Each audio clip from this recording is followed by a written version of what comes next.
For a favorite piece, one of the favorite pieces is The Thinker in Gallery 1, which is one of the most famous pieces of prehistoric European art. It's on the cover of art books. It's been included in art books all over the world. It's probably the most famous piece in this exhibit.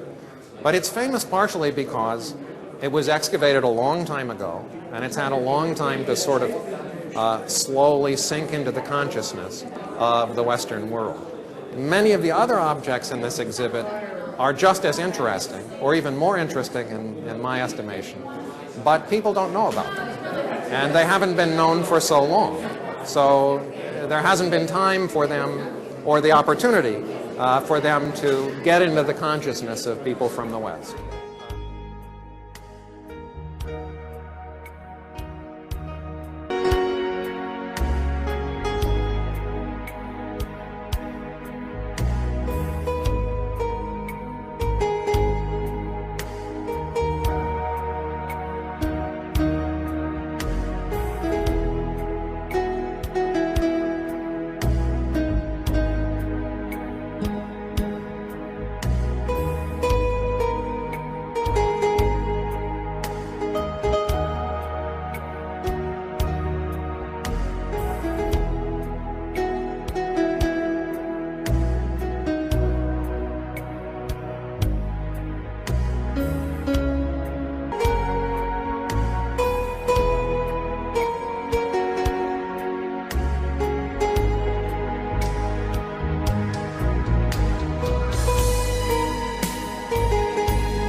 Objects from the show. I would say first there is an entire gallery of female figurines which have become quite famous.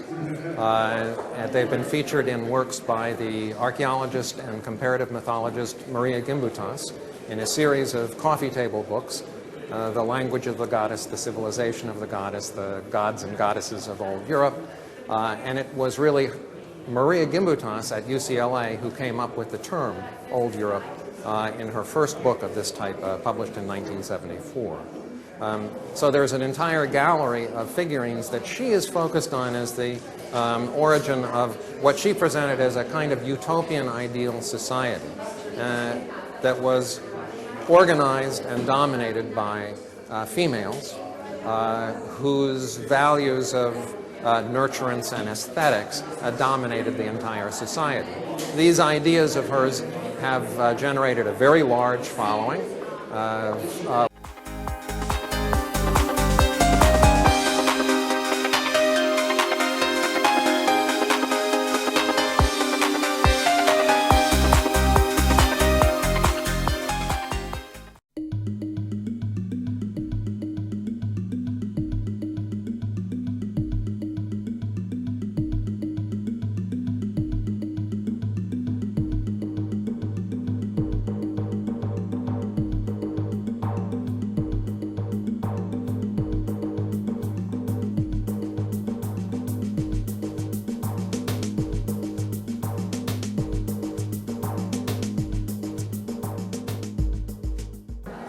This exhibit is the first time these figurines have been brought to the United States so that people who are interested in these ideas can see them.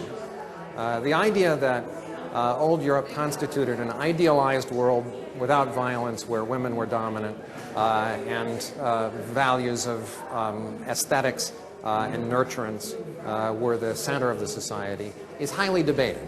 And we present that debate also.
According to recent archaeological studies, migration of the Tripilia-Cucuteni peoples occurred approximately 3000 BC from Central Europe via the Alps, finally arriving in the Po Valley.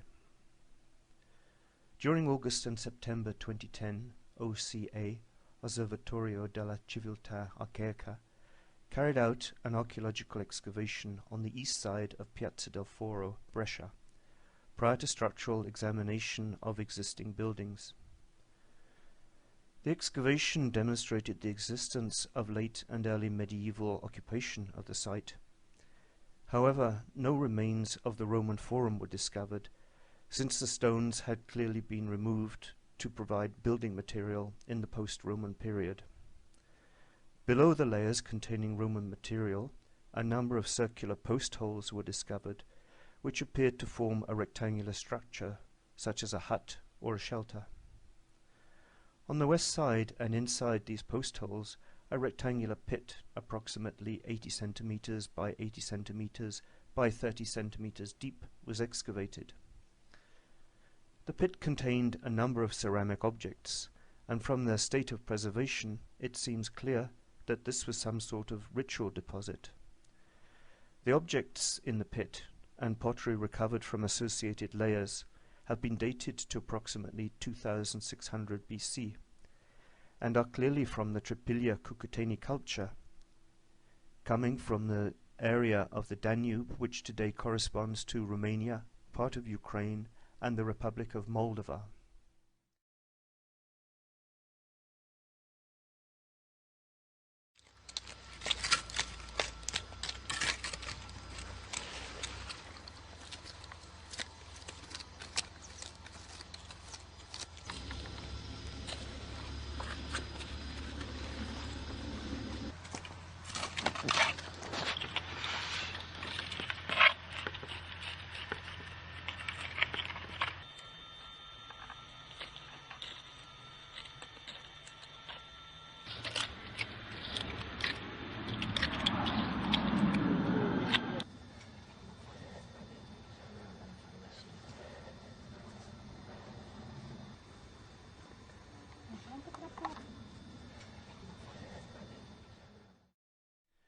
The new discoveries paint a different picture of the historical interpretation of the city. They ask questions about its identity, about its origins, which are the result of complex processes determined by the interaction of peoples sharing ideas and thoughts. There is no evidence that these migrations involved conquest or colonization, but rather a process of cultural enrichment demonstrating positive changes, originality and creativity. Thus, different cultures can interact and learn and grow, something which has been happening for thousands of years. The Tripilia-Cucuteni culture is recognized as being egalitarian, matriarchal, pacifist, and founded on principles of community living, similar to modern ideas of democracy and autonomy. Humans are a living part of the cultural ecosystem. Sometimes a group or people can disappear without trace, which can influence our perception of the past. These voids and spaces should not be filled by people who want to manipulate the past, to manipulate the present.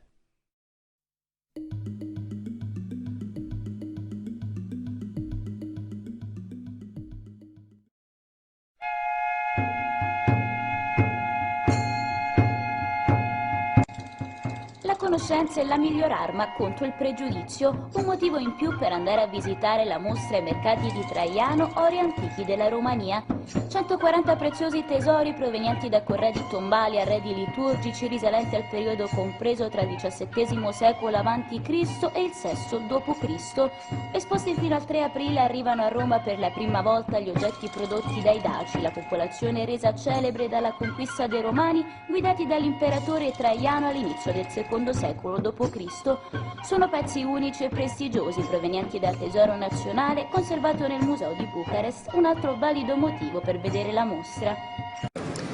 Desidererei sottolineare anche che si tratta di reperti dal valore eccezionale sia nell'ambito del patrimonio nazionale rumeno sia nell'ambito del patrimonio culturale europeo e mondiale, e si tratta di reperti a partire dal primo millennio a.C. e fino al primo millennio d.C. Sono collane, bracciali spiraliformi, elmi, piatti, contenitori e spille, ma il loro valore va ben oltre la bellezza estetica dell'oggetto. In ogni pezzo c'è un personaggio e una storia, c'è un passato, tutto da riscoprire, che unisce più di quanto ci si aspetti Roma alla Romania. Qui siamo nei mercati di Traiano. Traiano è quell'imperatore che proprio alla fine del primo secolo, all'inizio del secondo secolo, apre verso la Romania. Voglio ricordare che i messaggi forti che dà una mostra del genere. La Romania, i romeni sono la prima comunità presente in città, quindi a Roma, quindi un messaggio di carattere multiculturale. La Romania era considerata, i Daci nel mondo romano erano considerati popolazioni barbariche. Ecco, se noi andiamo a vedere bene la metallurgia, cioè come lavoravano loro, ci rendiamo conto che proprio non è una definizione adatta né storica. Hanno insegnato a noi.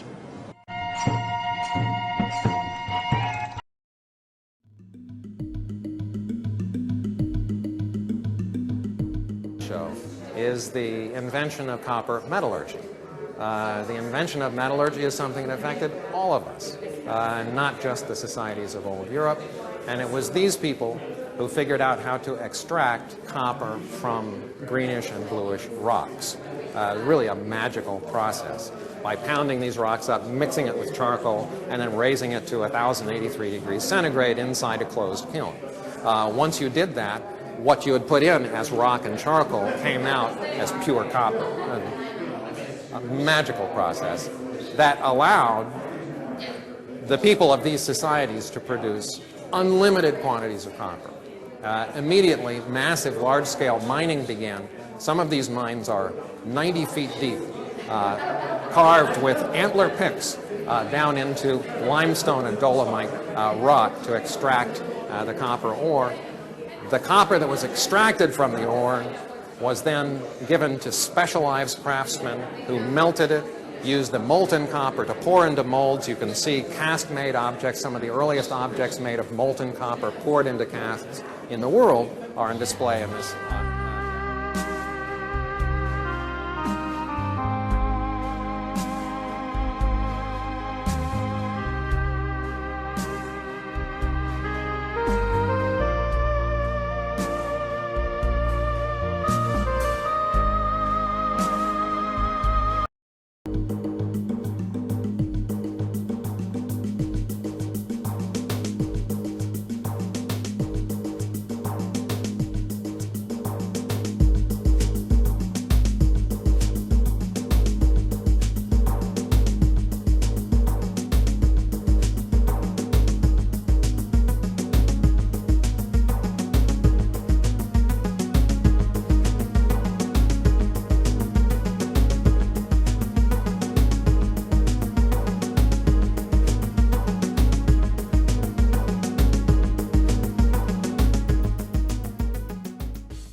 Stephen Chi, unul dintre directorii Institutului American, a afirmat că realizarea catalogului științific a durat 1 an și jumătate, timp în care a colaborat cu 20 de instituții românești, printre care s-au numărat în afara Muzeului Național de Istorie și muzeele din Piatra Neamț și Iași.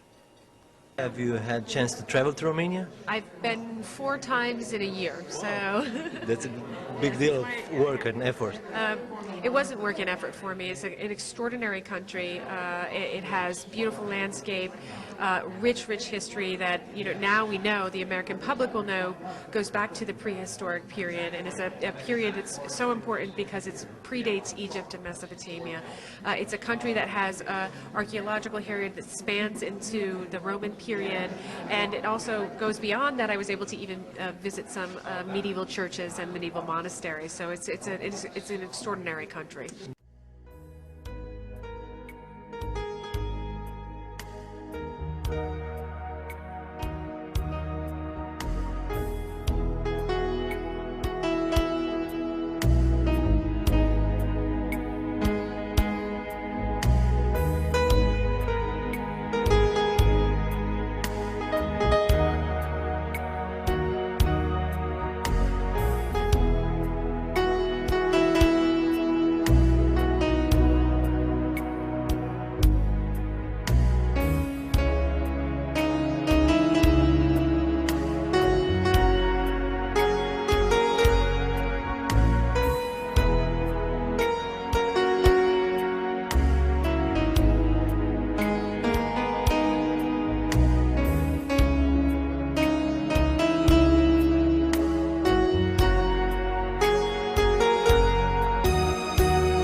This exhibit does not answer questions.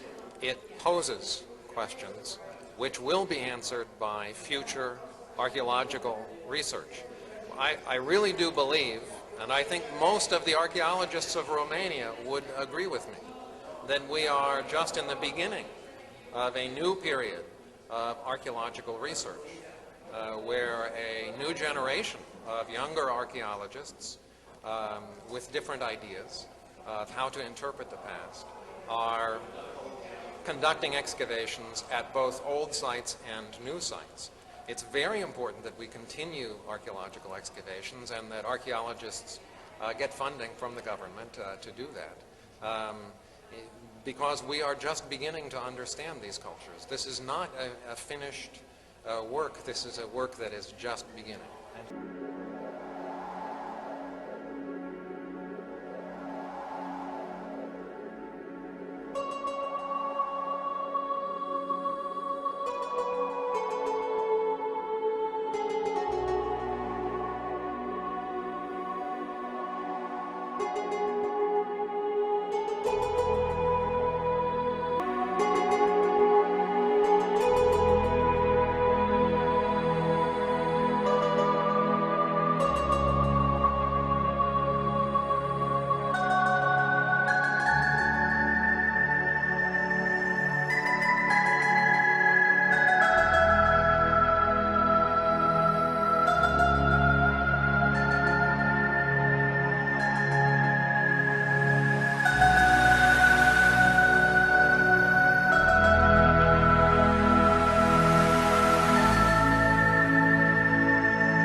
Here we are at Saqqara.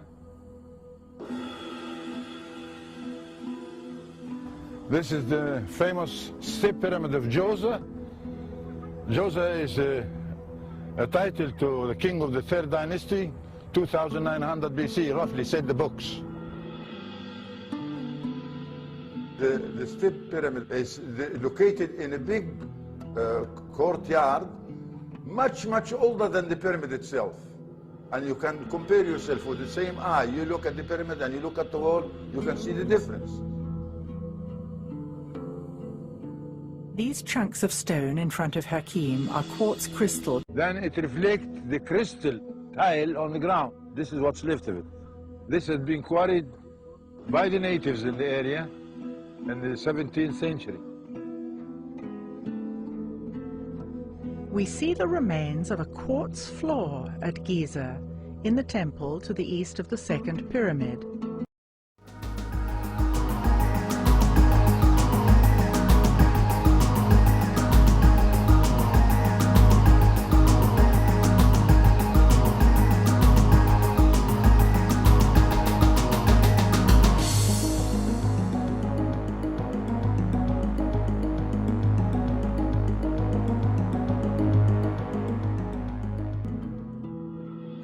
Now I'm pointing the jade pillar, which is symbolizing one of the ancient gods, Osiris.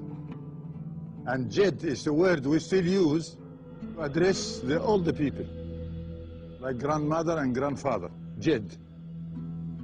It goes back to the story of Osiris and his brother Seth, the bad guy, who put Osiris in a coffin, threw him in the ocean.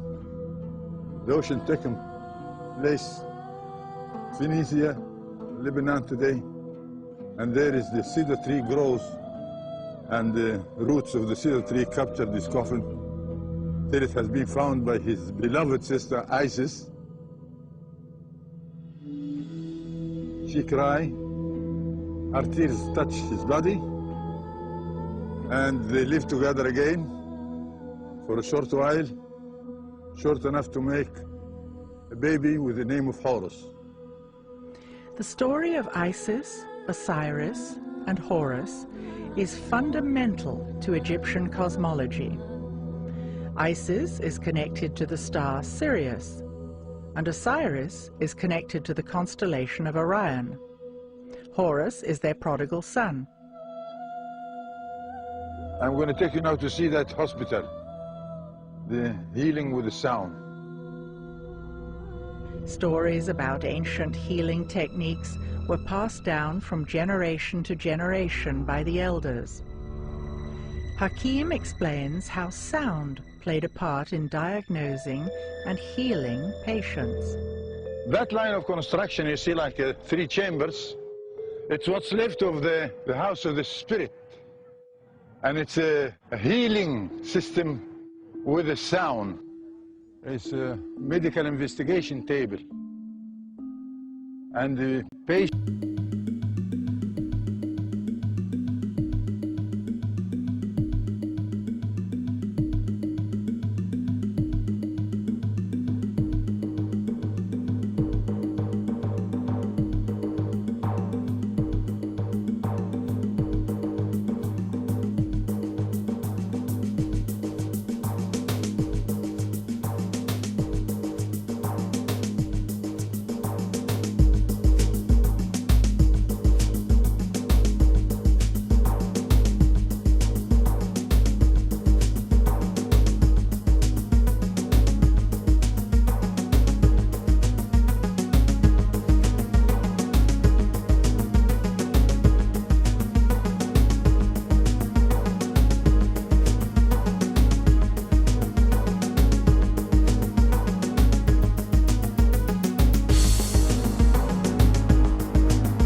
the descendants of King Tut, 70% of British men, 70% of Spanish men, and 60% of French men all belong to this genetic group? Yes, exactly. Yes, they share a common ancestor with these pharaohs. Well, talk about those common ancestors. Where were they from? Who were they exactly? We think they lived around the Black Sea or maybe in the Caucasus, but we don't know exactly where they lived. But this group was founded by one man who lived about 9,500 years ago in this area, around the Black Sea.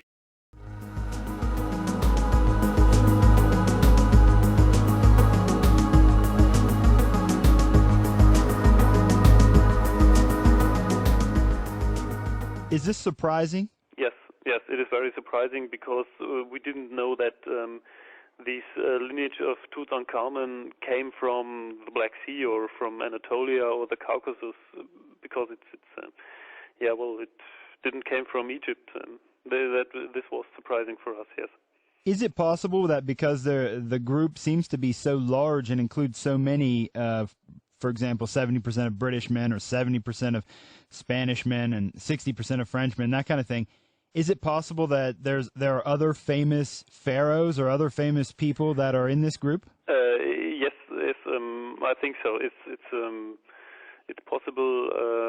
Of course, yes. As it's very big group, we sure have some other royal lineages which belong to this haplogroup. Is it possible that it's even outside of the great Egyptian pharaohs and maybe other people? Yes. We know of the last Russian Tsar, Nicholas II. He also belonged to the same haplogroup. He's also one of the famous ones who belonged to this group. And what else is your research focusing in on now? Where do you take it from here? What happens next? Well, what we wanted to do with this publication is to start the discussion, because I think it's very interesting to find this haplogroup in an ancient pharaoh, and we would like to know how did this lineage come to Egypt, and we of course are searching for the living closest relatives to this lineage by comparing the profile to the tests we will do within our project. Well, we didn't mention the United States. I'm curious because a lot of the people in the United States, originally they've come from Europe. Mm-hmm. So have you studied the United States as well? Well, we often concentrate on the European countries because the customers of DNA companies from the United States do also want to know which European country they came from. Most Americans from Europe have British or for example German ancestry, so Western European, and I think there's also many men live in the United States with this haplogroup. Well, thank you for chatting with me. Thank you too. That's Roman Schultz, the managing director of IGENA, the company studying the DNA of King Tut for the project. Are you a direct descendant of King Tut? You can find out more at our website, worldradio.ch.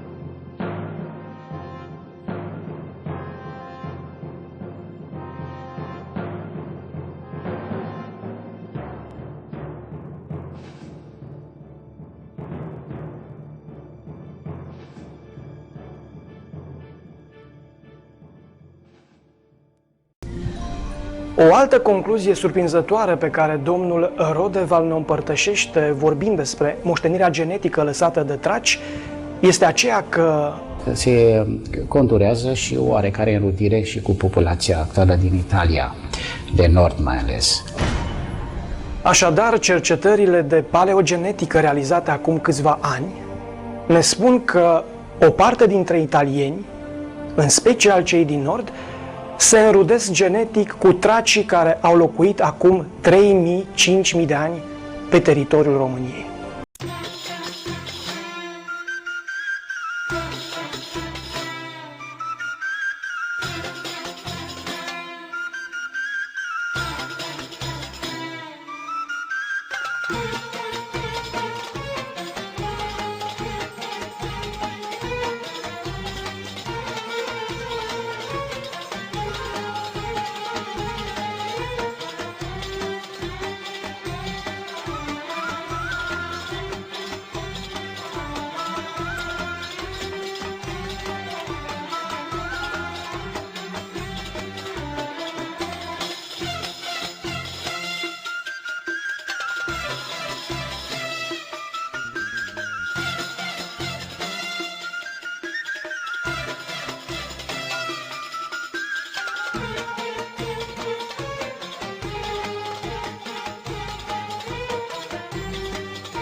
Haideți să plasăm aceste rezultate ale paleogeneticii în contextul istoric al antichității.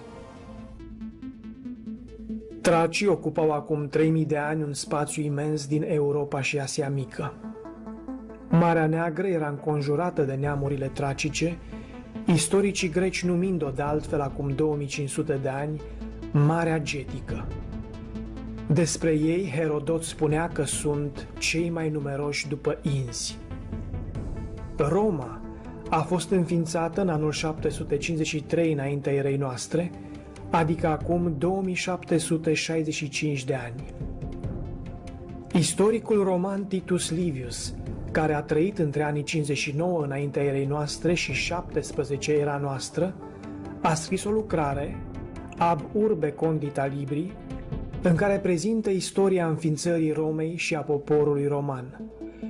El povestește în această scriere despre Enea, ginerele regelui Priam al Troiei, care imediat după căderea Troiei a fugit pe mare împreună cu alți troieni, a ajuns în actuala Italie și a întemeiat o cetate. Enea și troienii lui sunt considerați strămoșii romanilor. Doar că Troia, locul de unde au venit aceștia, este o cetate localizată de cercetători pe actualul teritoriu al Turciei, în Anatolia, o zonă locuită acum 3000 de ani de traci. Prin urmare, punând la un loc informațiile istorice despre traci, cu informațiile istorice despre înființarea Romei și cu rezultatele cercetărilor de paleogenetică prezentate, se naște o concluzie halucinantă, și anume că nu noi suntem urmașii romanilor, ci o parte dintre romani era urmașii tracilor.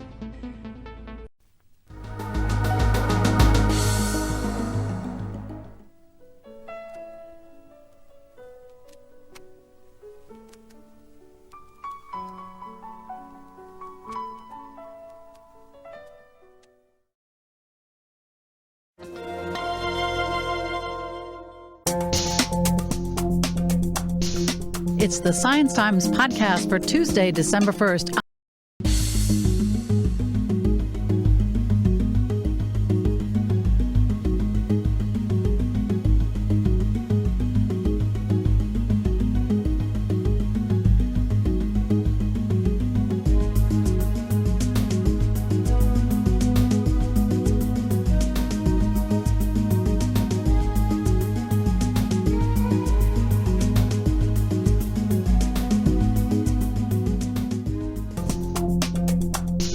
It's the Science Times podcast for Tuesday, December 1st. I'm Jane Bornemeyer, editor of New York Times Radio, sitting in for David Corcoran, who's on vacation. This week, evidence of a highly developed civilization that predates ancient Greece and Rome. New research has broadened archaeologists' understanding of an ancient civilization they're calling Old Europe. It was highly developed and predates even ancient Greece and Rome. The civilization is the subject of a new book and of an exhibition here in New York City. John Noble Wilford has the story, and he's here with me now in our studio. John, thanks so much for joining me. Thank you. So, John, it seems that before there was ancient Greece and ancient Rome, there was an ancient civilization somewhere in what we now know as Europe that was highly developed. Talk about the characteristics of that civilization. The archaeologists are calling it Old Europe because it preceded Greece, Rome, and all the other civilizations that are better known. This one is in the area that is now present-day Bulgaria, Romania, and Moldova, and along the Black Sea, and the lower Danube River Valley, and into the Balkan Hills. So it's a rather expansive area, and the people entered there from Greece. They brought along agriculture, and we're talking about 5,000 BC. And about how many people? Well, I don't think they really know, but some of the evidence for some of the towns, there's one site that looks to be about 800 acres and may have had 10,000 people. So these were not inconsequential settlements. What were some of the characteristics of this civilization? First of all, they were farmers. Do you know what they grew? They brought along barley and wheat seeds. They also brought along domesticated cattle and sheep. So it was a rather elementary farming system. But they became masters of the new technology of their day, which was copper smelting, large-scale copper smelting. There was copper ore in the Balkan hills, and they developed the techniques for high heat smelting to extract pure copper from the ore. From this, they cast axes and hammered knives and also made ornaments. They also seem to have been involved in long-distance trading with links into the rest of Europe, also into the Eurasian steppes. John, let me ask you about the copper smelting. I mean, what was the source of heat high enough to melt copper? They had gradually learned through ceramics how to get high heats, and over time they just started escalating that, and I guess at some point they must have been able to reach several thousand degrees. Is that surprising that people at that time could achieve that? Well, it was known that about this time, through parts of Europe as well as the Middle East, that you were beginning to have copper. Mm-hmm. After the Stone Age, you had a brief Copper Age before you entered the Bronze Age and Iron Age. I think the thing that was distinctive about these people is that they had a large-scale copper industry. Mm-hmm. How did this, I guess my question is twofold. I mean, how did this civilization go unknown until now, number one, and how was it discovered? In terms of modern archaeology, it was unknown until the early 20th century. And even then, all they were finding were some traces of some copper goods. It was known that there were some people there about 6,200 BC. It was known that there were settlements scattered through these three countries, Bulgaria, Romania, and Moldova, related through trade and cultural affinities. But we didn't know that. And then when local archaeologists began finding more and more things and starting to find some graves, by that time, these countries were behind the Iron Curtain. They had no contacts with the West. They were not allowed contacts with the West. Mm-hmm. Therefore, our archaeologists didn't know what their archaeologists were doing. And it just sort of remained that way until in 1972, the Bulgarians discovered at Varna, which is on the Black Sea, they discovered a huge cemetery. They found the first graves, and then through the 70s and the 80s, they kept finding more and more graves. And this is when they discovered that these people were interesting. Mm-hmm. They were not just simple farmers. They were skilled. They were skilled. The graves at Varna are described as the largest known collections of gold up to that time. And this indicated that this culture wasn't just a very simple egalitarian culture. It had hierarchy. And what became of this civilization? It died out in some way, or how? Well, they don't know. Mm-hmm. They know that by 3500 BC, it became virtually extinct as a really cohesive culture. It was sort of declining for about 500 years before that.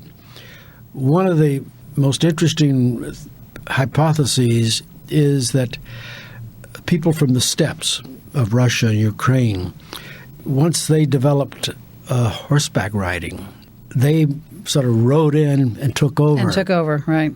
My last question for you, John. There's an exhibit of some of the artifacts from this era. Yes, the Institute for the Study of the Ancient World, which is an institute of New York University. The exhibit is there on East 84th Street. It's two large galleries. There are about 250 artifacts, some of the gold from the graves at Varna, a lot of figurines, clay figurines of mostly women, They had a passion for forming small miniature clay women. This culture was quite advanced in visual language. That is, they had a lot of large, decorated, multicolored pots.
Pans.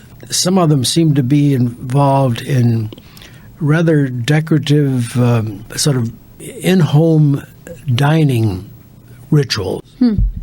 Sounds wonderful. I'm going to go see it. All right. John Noble Wilford, thank you so much for your time. Thank you.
Showing here what obviously Chris first pointed this out in 1998 in the Giza power plant. This is a Crookes tube, obviously. Again, some people will say, and I won't mention names, that this is just symbolic. Why does it have to be both? This shows a knowledge of electricity that was there. Why, if it's symbolic, do you have a wire being plugged into a box? I thought that was a... Of course. Now, to finish it, you have to go against the wall to see the final scene. Wait, sorry.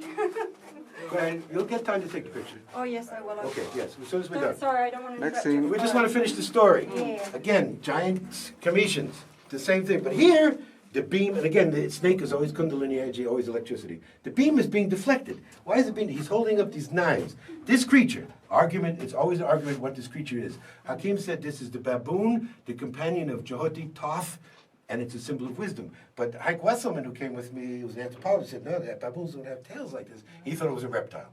Whatever it is, whatever you want to think. But it is a creature, and Hakim would say, it is the texts that tell us what's happening here. The texts say that this is a knowledge of credible energy and wisdom that can be abused. This is the origin of the myth of Atlantis right here, folks, from the old kingdom of Egypt, saying that the ancient people had a great knowledge, a great technology that could be abused in modern times. This is a warning to the dynastic people from the ancient Cometians, but first written in the modern script, that great knowledge was known, a great wisdom can be abused. That's the warning. They had the knowledge of electricity, clearly. Anybody can argue symbolic all they want. This shows they had an actual practical knowledge of electricity. So with the two knives that are being held, could it be symbolic of one can cut and make you bleed, and the other can cut and be of use? So either it's of use or it's of abuse. Very good, because Hakim would totally agree with that. Everything's in polarities, everything's in duality, and he's using both hands. Right. Exactly. But the text warns against the abuse of this knowledge. Wow.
found in a vast burial site near Egypt's oldest step pyramid. This simple carving is known as the Saqqara bird. It is believed to hold the key to an incredible enigma. What is surprising about the Saqqara bird is its aerodynamic precision. The shape of the wing and the fuselage seem to have similarities to modern-day aircraft engineering. Could the ancient Egyptians really have possessed the technology of flight over 2,000 years ago? Man's always seen the birds and he's wanted to fly himself. And I think the Egyptians thought that flying was a godlike property, and maybe this was their transcending to become gods. One of the ways they would do it would be through flight. Simon Sanderson is an aerodynamics expert who has long been fascinated by the Saqqara bird. He plans to use the latest scientific techniques to unravel whether the ancient Egyptians developed a model for a full-size flying machine. Using cutting-edge technology developed by the University of Liverpool in England, he will conduct the ultimate flying test. The top of the wing is curved on both the leading and the trailing edge, which is not quite the same as a modern-day wing, but is a shape that will give some type of aerodynamic properties. Theory after theory has sought to decode the Saqqara bird. Now, state-of-the-art science will seek to crack the mystery once and for all. The Saqqara bird has provoked this fascinating discussion as to whether the ancient Egyptians did actually know how to fly. After painstaking 3D analysis, Simon and his team begin to construct a model of the Saqqara bird. We're actually going to make a model of the Saqqara bird which is 5 times bigger than the original, because the original was very small. The Saqqara bird is definitely the first step on the way to the understanding of aerodynamics.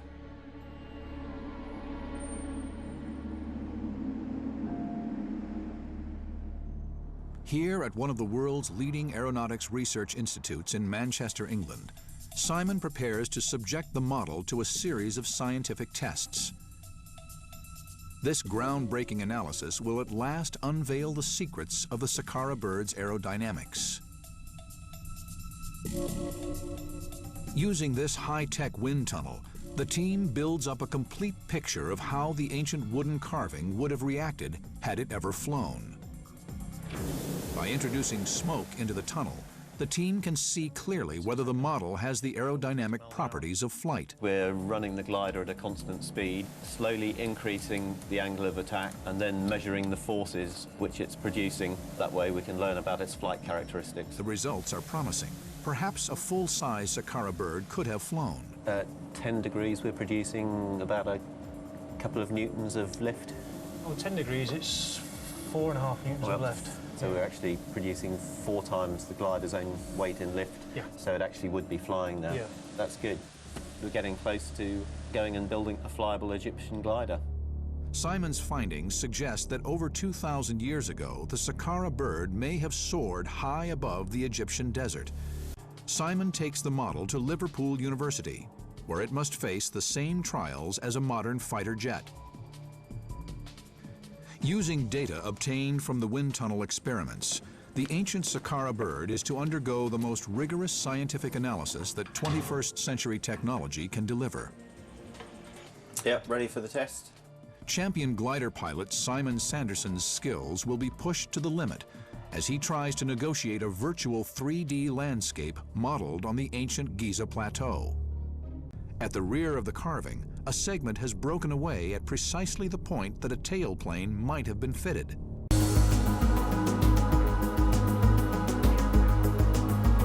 Back at the wind tunnel, Simon and his engineers make the crucial adjustments to the model.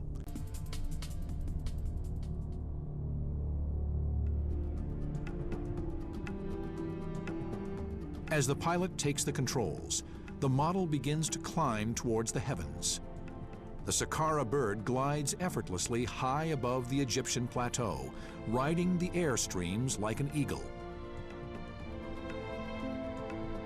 Over 2,000 years after the ancient Egyptians carved this mysterious bird, modern technology has proved beyond doubt that it could have flown. It was incredible. And the Egyptians had very sophisticated knowledge in other areas. so why not in aerodynamics as well?